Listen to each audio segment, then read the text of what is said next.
श्री क्षेत्र वलखेड येथे मंगळवार दिनांक 16 पासून हरिनाम सप्ताहाचे आयोजन श्री क्षेत्र वलखेड तालुका दिंडोरी येथे रामनवमी ते हनुमान जयंती या कालावधीमध्ये अखंड हरिनाम सप्ताहाचे आयोजन करण्यात आले आहे। येथे भारतीय आत्मोन्नती आणि विश्वशांती सद्गुरू सेवा मंडळ व समस्त ग्रामस्थ श्री क्षेत्र वलखेड यांच्या विद्यमानाने मंगळवार दिनांक 16 एप्रिल ते मंगळवार दिनांक 23 एप्रिल पर्यंत येथील श्री संकटमोचन दक्षिण हनुमान मंदिरात अखंड हरिनाम सप्ताह होत असून सप्ताहात नामवंत ज्ञानवंत महात्म्यांची हरिकीर्तने होत आहे। मंगळवार दिनांक 16 रोजी सकाळी 7 वाजता ग्रामस्थांच्या हस्ते विनापूजन व कलश पूजनाने नामयज्ञास प्रारंभ होत आहे।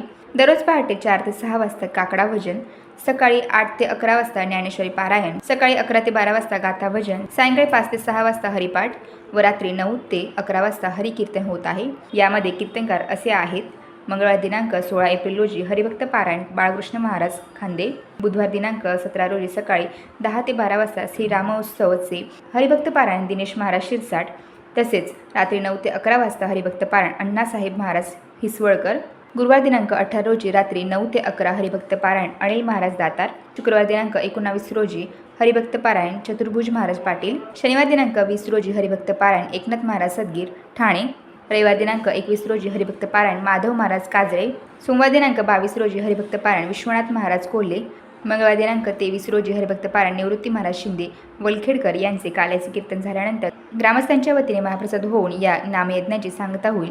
तरी पंचक्रोशीतील तमाम भाविक भक्तांनी या सुवर्ण संधीचा लाभ घ्यावा असे ही वलखेड ग्रामस्थांतर्फे विनंती करण्यात येत आहे।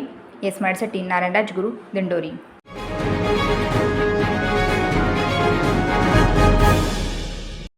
वलखेड येथे पीर बाबा यात्रा उत्सव संपन्न। दिंडोरी तालुक्यातील वलखेड येथे शनिवार दिनांक 23 एप्रिल रोजी पीर बाबा यात्रा विविध धार्मिक कार्यक्रमांनी उत्साहात संपन्न झाली।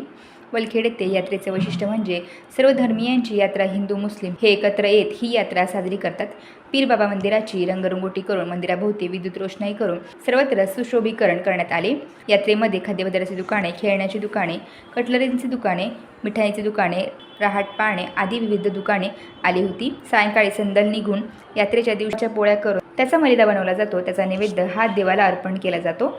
एका ताटामध्ये हा नैवेद्य अगरबत्ती, फुले, नारळ असे प्रत्येक घरातील एक माणूस हा नैवेद्य घेऊन संदल मिरवणुकीत सामील होतो। देवाला नैवेद्य अर्पण केला जातो व भाविक नारळ फोडतात। असा संदल सायंकाळी 8 वाजता निघते। गावात हनुमान मंदिरापासून संदलची वाजत गाजत मिरवणूक निघून पूर्ण गावात मिरवणूक पीरबाबांच्या मंदिरात येऊन तेथे पूजाविधी करण्यात येऊन दुपारी 5 ते 6 वाजेपर्यंत यात्रा उत्सव होऊन रात्री 10 वाजता लोकनाट्य तमाशाचा भव्य कार्यक्रम झाला व दुसऱ्या दिवशी सकाळी हजेरीचा कार्यक्रम होऊन सायंकाळी 4 ते 6 वाजता कुस्त्यांची भव्य दंगल झाली। शेवटची कुस्ती शिवम मोरे यांची होऊन तो विजयी ठरला। यात्रा उत्सव यशस्वीतेसाठी पंच कमिटीमध्ये सरपंच विनायक शिंदे, कैलास शिंदे, अनंत पाटील, पप्पू शिंदे, हिरामन पाटील, युवराज शिंदे, शंकर शिंदे असून यात्रेत भाविकांनी येऊन या यात्रा उत्सवात उपस्थित राहून सहभागी व्हावे असे यात्रा कमिटीतर्फे सांगण्यात आले आहे। येस स्मार्टसाठी नारायण राजगुरू, दिंडोरी।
हां खेळा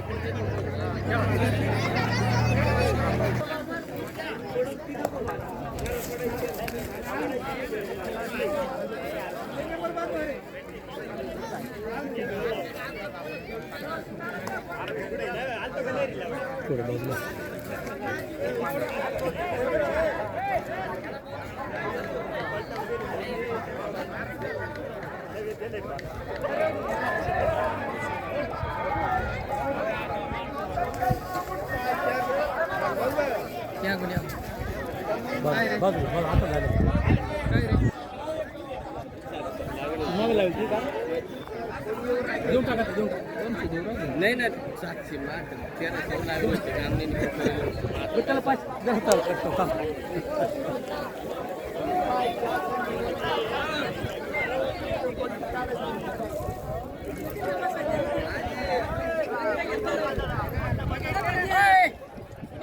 खिशात घातले